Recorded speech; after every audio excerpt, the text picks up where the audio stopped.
Kabar gembira, PKH BPNT tahap 1 meledak cair. Rp600.000 di kartu KKS ini infonya. Halo Sobat Info Bansos terkini, apa kabar semuanya? Semoga selalu sehat dan dimudahkan segala urusannya. Kembali lagi di channel ini, tempatnya kita berbagi informasi terbaru dan terpercaya seputar bantuan sosial dari pemerintah. Nah, di video kali ini saya akan menyampaikan kabar gembira. Karena tepat hari ini, Februari 2026, ada banyak sekali bantuan sosial yang cair untuk masyarakat penerima manfaat. Jadi, silakan disimak baik-baik, jangan sampai ketinggalan informasinya. Pertama, program Keluarga Harapan PKH. PKH kembali dicairkan untuk berbagai kategori. Mulai dari ibu hamil, balita usia 0 sampai 6 tahun, lansia di atas 60 tahun, penyandang disabilitas berat, hingga anak-anak sekolah dari tingkat SD, SMP, sampai SMA. Nominal bantuannya tentu berbeda-beda sesuai dengan komponen masing-masing keluarga. Pastikan dicek melalui buku tabungan atau ATM di Bank Himbara, yaitu BRI, BNI, Mandiri, maupun BTN. Kedua, bantuan pangan non-tunai, BPNT, atau kartu sembako. Untuk penerima BPNT, saldo sudah mulai masuk dan bisa dibelanjakan melalui e-warung atau agen yang sudah ditunjuk. Bantuan ini biasanya berupa saldo senilai Rp200.000 setiap bulan untuk memenuhi kebutuhan pangan pokok seperti beras, telur, dan bahan pokok lainnya. Ketiga, bantuan langsung, tunai dana desa. Beberapa desa sudah menyalurkan BLTDD tahap bulan Februari. Jadi bagi keluarga penerima manfaat di tingkat desa, segera konfirmasi ke kantor desa atau cek informasi dari perangkat desa setempat. BLT ini diberikan untuk membantu meringankan kebutuhan hidup sehari-hari, terutama bagi keluarga yang masuk kategori miskin dan rentan. Keempat, bansos pangan beras 10 kg. Selain bantuan tunai, ada juga bansos beras 10 kg dan minyak 2 liter yang disalurkan melalui Bulog. Beberapa wilayah sudah menerima distribusi langsung, baik diambil melalui kantor desa, kantor kelurahan, atau diantar ke rumah masing-masing penerima. Nah, sobat semua, itu tadi beberapa bantuan sosial yang cair di bulan Februari 2026 ini. Jangan lupa untuk selalu mengecek status bantuan melalui aplikasi Cek Bansos Kemensos atau langsung menanyakan ke pihak desa dan kelurahan agar tidak ketinggalan informasi. 7 bansos yang berlanjut di 2026, pemerintah memastikan bahwa bantuan yang bersifat fundamental dan struktural akan tetap berjalan. Ini adalah jaring pengaman utama bagi masyarakat rentan. Program bantuan yang akan cair di 2026 diantaranya itu yang pertama, program Keluarga Harapan PKH. Sebagai primadona bansos, PKH tetap kokoh berdiri. Bantuan ini menyasar komponen vital keluarga, ibu hamil, balita, anak sekolah SD sampai SMA, lansia, dan penyandang disabilitas berat. Mekanisme penyalurannya diprediksi tidak berubah, yakni cair bertahap 4 kali setahun. Yang kedua yaitu BPNT atau sembako, atau yang bisa disebut bantuan pangan non-tunai. Kebutuhan pangan tetap menjadi prioritas nomor 1. Meski ada wacana transformasi ke direct cash, transfer uang digital untuk efisiensi program ini dipastikan aman, yaitu dalam artian program BPNT masih terus berlanjut di 2026. Yang ketiga yaitu bantuan PIP, program Indonesia Pintar. Komitmen mencerdaskan bangsa tidak surut. Anak-anak dari keluarga prasejahtera tetap dijamin akses pendidikannya melalui bantuan tunai PIP. Jadi PIP di 2026 akan tetap berlanjut. Yang keempat yaitu PBI JKN atau Kartu Indonesia Sehat gratis dari pemerintah. Kesehatan adalah hak dasar. Subsidi iuran BPJS Kesehatan bagi 40% penduduk termiskin tetap ditanggung penuh oleh negara. Bantuan beras 10 kg.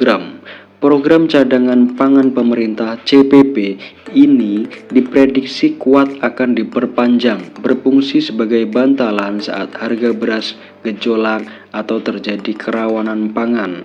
Jadi bantuan beras di tahun 2026 akan tetap berlanjut.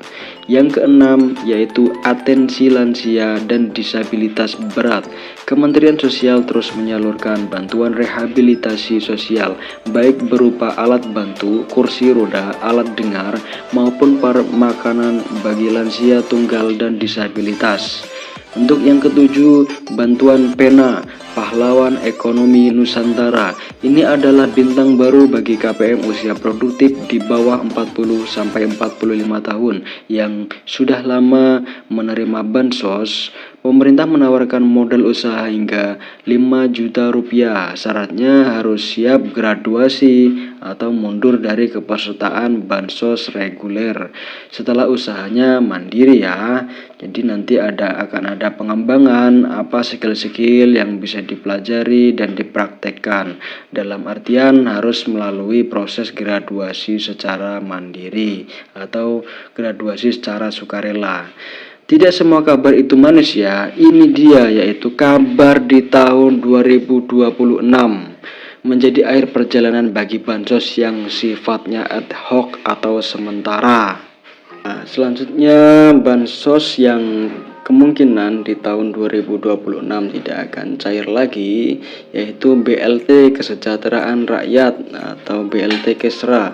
BLT mitigasi bantuan tunai tambahan yang sering cair di momen tertentu seperti saat inflasi tinggi atau El Nino dikabarkan berhenti total per 31 Desember 2025.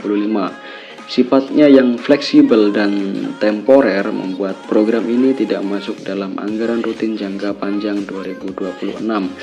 Bantuan subsidi BSU, program yang sempat hits saat pandemi ini juga diprediksi tidak akan muncul kembali seiring dengan pulihnya kondisi ekonomi pasca krisis. Ya, jadi ada beberapa bantuan yang kemungkinan di tahun 2026 tidak akan cair atau tidak rutin cair per bulan sesuai dengan kondisi yang ada di lapangan seperti inflasi tinggi atau El Nino dan lain sebagainya. Ya, lalu isu yang sangat hangat di tahun 2026 yaitu era baru bansos digital dan seleksi alam KPM. Isu paling strategis di tahun 2026 adalah digitalisasi dan validasi ketat. Pemerintah melalui bocoran dari Menko Luhut Binsar Panjaitan merencanakan peluncuran sistem bansos digital berbasis artificial intelligence atau AI. Tujuannya yaitu memberantas hantu bansos alias penerima fiktif, penerima ganda atau salah sasaran. Jadi concern pemerintah sangat concern di situ ya, seperti penerimanya yang nggak ada atau bansosnya tetap cair, meninggal tetap bansosnya cair, atau penerima ganda atau salah sasaran. Itu pasti menjadi concern agar efisiensi menggunakan artificial intelligence. Apa konsekuensinya bagi KPM jadi KPM yang terdeteksi sudah mampu secara ekonomi, memiliki aset, gaji UMR atau di atas UMR dan lain sebagainya, yang intinya mampu akan langsung dinonaktifkan dari DTKS, data terpadu kesejahteraan sosial. Fokus pemerintah bergeser dari sekedar menyalurkan bantuan menjadi mencetak keluarga yang mandiri secara ekonomi. Saran bagi KPM, jadi simak secara sesama dan teliti. Saran bagi KPM, jangan terlena, pastikan data kependudukan Anda, KK, KTP Anda valid ya dan terbaru. Jadi ketika ada perubahan apapun itu disampaikan ke Dispenduk, datanya itu harus yang valid dan terbaru. Bagi yang masih muda dan produktif, manfaatkan program Pena untuk memulai usaha. Jadi bantuan itu bukan gaji ya sobat bansos semuanya. Jadi jangan terlalu mengandalkan bantuan sosial dari pemerintah. Gunakanlah bantuan sosial itu untuk produktivitas Anda, membantu ekonomi Anda, membantu usaha Anda agar Anda berkembang dan usaha Anda juga berkembang, dan nantinya ekonomi Anda juga berkembang dan stabil. Karena di masa depan bansos tunai murni akan semakin diperketat seleksinya. Jadi tidak semua orang serta-merta gampang untuk menerima bansos ini. Ya, mungkin itu saja pembahasan dari saya. Jika pembahasan saya kurang jelas atau sobat semua ada pertanyaan yang seputar bansos, saya selalu terbuka. Ya mungkin itu saja dari saya. Kurang lebihnya mohon maaf apabila ada kata-kata yang kurang berkenan. Dari saya, wassalamualaikum warahmatullahi wabarakatuh. Salam sejahtera, salam tepat sasaran.